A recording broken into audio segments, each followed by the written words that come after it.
ان کے مطالبات، ان کے دباؤ پر قانون سازی کی جا رہی ہے، تو ایسی صورتحال میں 23 مارچ کا لانگ مارچ اور بھی زیادہ ناگزیر ہو گیا ہے، اور اس مہنگائی مارچ میں پوری قوم شریک ہوگی، اسلام آباد کی طرف ہاں آئیں گے، اور ہم یہ سمجھتے ہیں کہ آج عوام براہ راست اپنے حق کی جنگ لڑے گی۔ پی ڈی ایم اس کی قیادت کرتے ہوئے ان کی آواز بنے گی، تمام سیاسی جماعتیں ایک پلیٹ فارم پر ہوں گی، اور انشاءاللہ العزیز یہ پاکستان کی تاریخ کا بڑا ایک انقلابی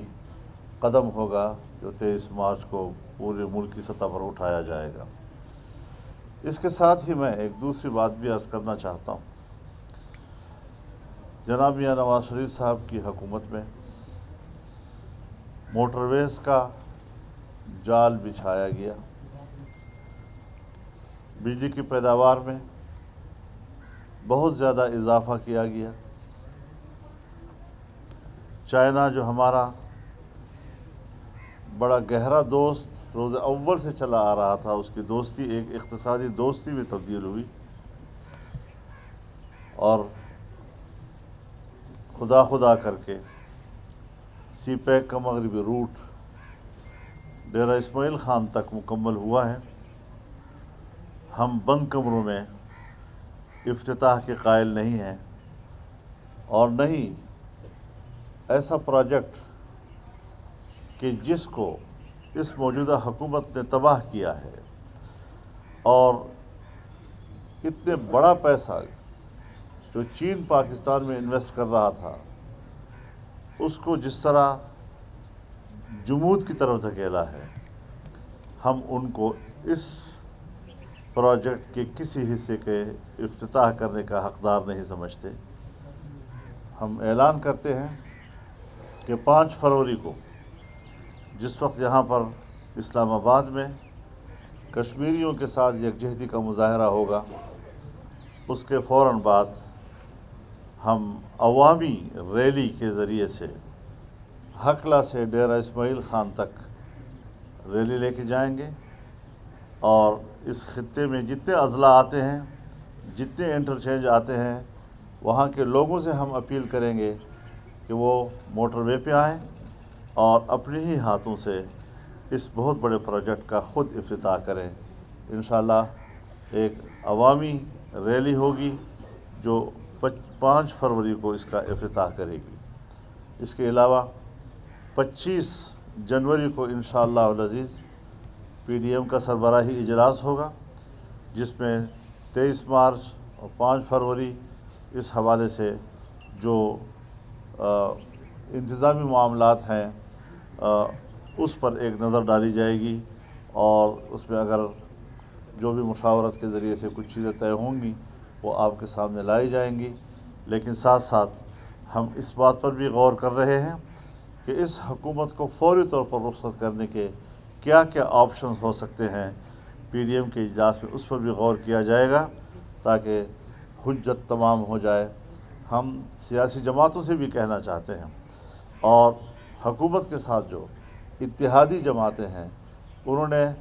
کس امید کے ساتھ اس حکومت کے ساتھ اتحاد کیا تھا حکومت بنانے میں، لیکن انہیں اعتراف کر لینا چاہیے کہ وہ اتحاد قوم کے فائدے میں ثابت نہیں ہوا۔ ہم ان کو بھی اپیل کرتے ہیں کہ وہ اب ملک کی مفاد کے لیے سوچیں، غریب آدمی کے لیے سوچیں، ملک کو بچانے کے لیے سوچیں، ورنہ یہ جو اس وقت منی بجٹ کی صورت میں ہو رہا ہے، اور یا اسٹیٹ بینک کو اختیارات دینے کے نام پر اس کو بھی اختیار کیا جا رہا ہے، اور آئی ایم ایف سے اس کو وابستہ کیا جا رہا ہے، تو یہ تو ایک آزاد ریاست پاکستان کو دوبارہ کالونی بنانے کی طرف ہم جا رہے ہیں۔ ہم عمران خان اور اس کے رجیم کو یہ حق نہیں دیتے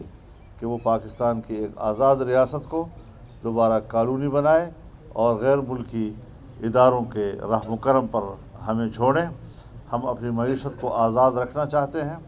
اور ہماری قوم محنتی قوم ہے، وہ ملک کی معیشت کی بہتری میں ایک بہت بڑا کردار ادا کر سکتی ہے، لیکن قیادت جو ہے وہ بھی اس کی اہل ہو کہ وہ عوام کی امنگوں پر پورا اتر سکے۔ میں ان 2-3 باتوں کے ساتھ ایک بار پھر جناب میاں شہباز شریف صاحب کا شکریہ ادا کرتا ہوں، اور انشاءاللہ اگلے اقدامات جب ہوں گے آپ کو یہ بتائیں کہ آپ نے جیسا آئینی قانونی حیثیت کی بات کی ہے، تحریک عدم اعتماد لا رہے ہیں آپ میاں صاحب، تحریک عدم اعتماد کے حوالے سے بات ہوئی ہے، آپ کی کیا کہیں گے؟ جی بالکل، حضرت سے اس کے اوپر بات ہوئی ہے اور یہی طے پایا ہے کہ پی ڈی ایم کا جو اگلا سربراہی اجلاس ہوگا اس میں یہ بطور ایجنڈا آئٹم ہوگی بات،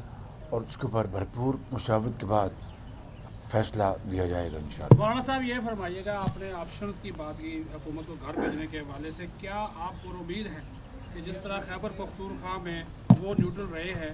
ان آپشنز کے استعمال کے دوران وہ نیوٹرل رہیں گے اور آپ کامیاب ہو سکیں گے؟